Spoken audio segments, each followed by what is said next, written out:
అక్క ఇప్పుడు ఇంకొక విషయం చూసుకున్నట్లయితే ఇప్పుడు వీళ్ళు పెళ్లి చేసుకున్నారు, అమ్మాయి ఫేమ్ కోసం పోయింది, డబ్బు కోసం పోయింది అని చెప్పేసి అంటున్నారు కదా, అసలు ఎన్ని రోజులు వీళ్ళు భార్యాభర్తలుగా నిలబడతారు?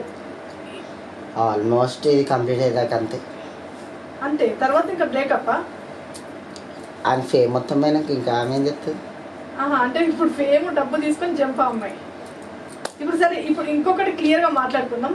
ఇప్పుడు శ్రీవర్షిని వల్ల అఘోరి గారికి ట్రెడ్ ఉందా, అఘోరి వల్ల శ్రీవర్షినికి ఉందా? అర్థం కాలేదు నాకు. ఇప్పుడు శ్రీవర్షిని వల్ల ఈడు శ్రీనివాస్ గారు దెబ్బ అవుతాడా, లేదంటే వీడి వల్ల ఆ పిల్ల దెబ్బ అవుతుందంటవా? ఎండ్ అవుతుంది ఈ పిల్ల వల్లనే శ్రీనివాస్ గారికి దెబ్బ పడుతుంది లాస్ట్ కి.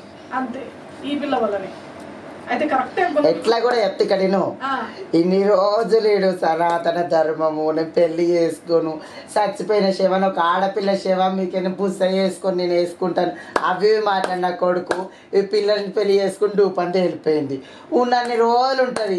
పిల్లలను కూడా అంట అని చెప్పేసి అంటున్నారు కదా. అరే కరణికి ఏడుందిరా ఛాన్స్? అసలు కరణికి ఛాన్స్ లేదు చెల్లి, నేను నిజంగా చెప్తున్నాను. ఇప్పుడు అంటే మనం క్లియర్ గా మాట్లాడితే ఇప్పుడు అమ్మాయి చెప్తుంది, ఆడికంటే ముందు ఈ పిల్లనే చెప్తుంది కదా, మేము ఇట్లా టెస్ట్ బేబీని కంటాము, ఇట్లా వాళ్ళు కనలేదా వీళ్ళు కనలేదా అని చెప్పేసి. టెస్ట్ బేబీని కననీకి కూడా దానికి కావాల్సిన ఒక సెమెన్ అనేది అఘోరి దగ్గర లేదు. అలాంటప్పుడే 6 అడుగుల బుల్లెట్, ఆ బుల్లెటే లేదు వానికి, ఇంకేం చేస్తుంది? 6 అడుగుల బుల్లెట్ నా భావన అంట, నా బంగారం అంట, నా నల్ల బంగారం, నల్ల బంగారంకి 6 అడుగుల బుల్లెట్ లేదు తల్లి. అది ఫస్ట్ చూసుకో, ఏడికెత్తి పిల్లలకి అంటావు నువ్వు. ఆడు మాలెక్కన డమ్మడక్క డాలేవాడు.